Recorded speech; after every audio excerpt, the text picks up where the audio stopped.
আমাকে হাতে হাতে দিয়েছেন।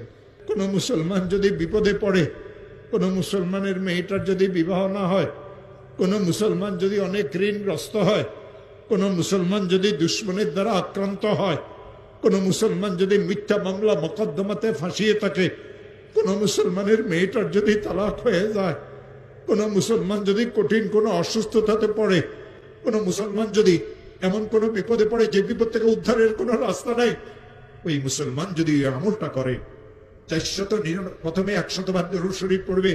যেই দরুদ শরীফ সে পড়তে জানে, ইশারের নামাজের শেষে ঘুমের আগে পড়বে আল্লাহুম্মা সাল্লি আলা সাইয়্যিদিনা মুহাম্মদ 100 বার। 499 বার পড়বে লা হাওলা ওয়ালা কুওয়াতা ইল্লা বিল্লাহ। একবার পড়বে লা হাওলা ওয়ালা কুওয়াতা ইল্লা বিল্লাহিল আলিয়্যিল আযীম।